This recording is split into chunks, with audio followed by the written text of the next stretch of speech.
आज की कहानी है एक सच्ची घटना पर आधारित। कहानी ईमानदारी का असली धन।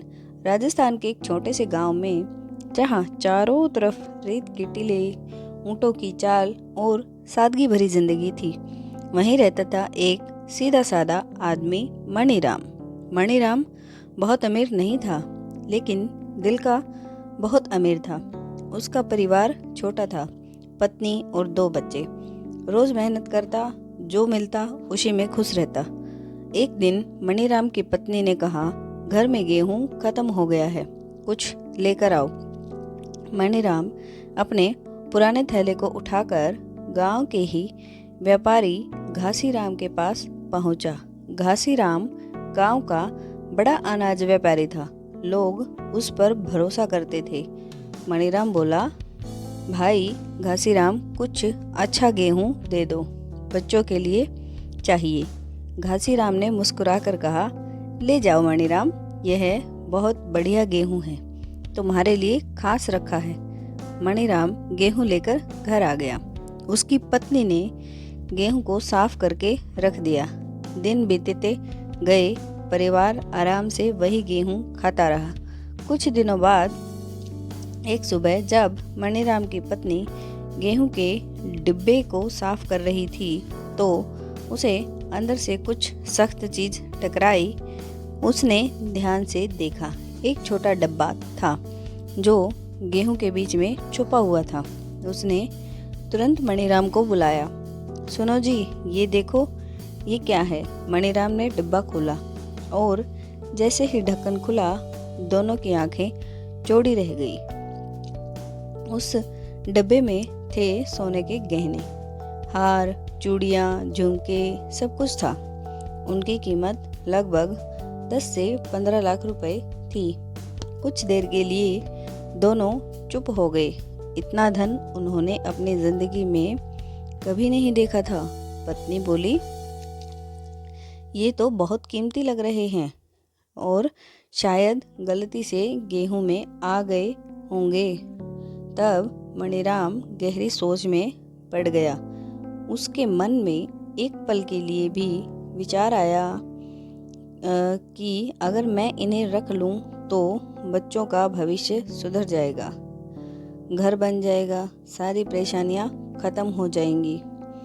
लेकिन अगले ही पल उसने खुद से ही कहा, नहीं, ये धन मेरा नहीं है। जो मेरा है मैं वही रख सकता हूँ, यह किसी और की मेहनत का है। उसने अपनी पत्नी की ओर देखा और बोला, हम गरीब हो सकते हैं, लेकिन बेईमान नहीं। भगवान ने 2 वक्त की रोटी दी है, सुकून दिया है, वही बहुत है। हमें ये गहने लौटा देने चाहिए। और ये सब देखकर पत्नी की आंखों में आंसू आ गए, लेकिन वो गर्व से मुस्कुरा रही थी। तुम सही कह रहे हो, चलो इसको वापस कर देते हैं। अगले दिन मणिराम उसी डिब्बे को लेकर घासीराम के पास पहुंचा। घासीराम दुकान पर बैठा था, लेकिन बहुत परेशान था। मणिराम ने पूछा, क्या हुआ भाई, इतने परेशान क्यों हो? तब घासीराम बोला, क्या बताऊं, घर के गहनों का डिब्बा कहीं खो गया है और समझ भी नहीं आ रहा है कि कहाँ गया है। हमने सब जगह घर में ढूंढ लिया है। तभी मणिराम ने धीरे से वह डिब्बा उसके सामने रख दिया। क्या ये वही है? उसने पूछा। घासीराम ने जैसे ही डिब्बा खोला, उसकी आंखों में चमक आ गई। अरे यही है मेरे घर का डिब्बा। वह खुशी से उछल पड़ा, और खुशी भला किसको नहीं होगी अपने ही गहने वापस पाकर। मणिराम, ये तुम्हें कहाँ से मिला? मणिराम ने शांति से कहा, जो गेहूं तुमने दिया था उसी में मिला, सोचा वापस कर दूं, ये तुम्हारा है। घासीराम कुछ पल के लिए उसे देखता रहा। आज के समय में जहाँ लोग छोटी छोटी बातों में धोखा दे देते हैं, वहाँ कोई 15 लाख के गहने वापस कर दे तो ये उसके लिए किसी चमत्कार से कम नहीं था। वह बोला, मणिराम, तुम चाहो तो ये सब रख सकते थे, किसी को पता भी नहीं चलता। मणिराम मुस्कुराया और बोला, पता तो मुझे चलता, और ऊपर वाले को भी, और उस बोझ के साथ जीना मेरे बस की बात नहीं थी। घासीराम की आंखों में आंसू आ गए और उसने कहा कि तुम जैसे लोग ही इस दुनिया को चला रहे हैं। अगर तुम जैसे ईमानदार लोग ना हो तो भरोसा ही खत्म हो जाए। उसने इनाम देने की कोशिश की, लेकिन मणिराम ने मना कर दिया।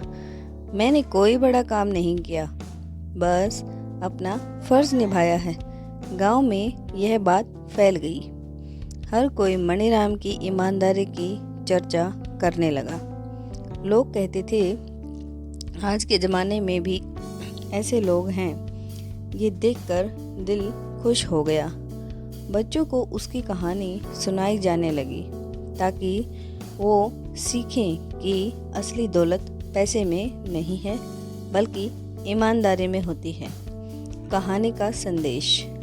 सच में मणिराम के पास 15 लाख रुपए नहीं थे, लेकिन उसके पास उससे भी बड़ी दौलत थी, और वो थी ईमानदारी। ईमानदारी, सुकून और आत्मसम्मान, ये तीनों ही एक साथ ही उसके पास थे, और शायद यही उसकी सबसे बड़ी दौलत थी।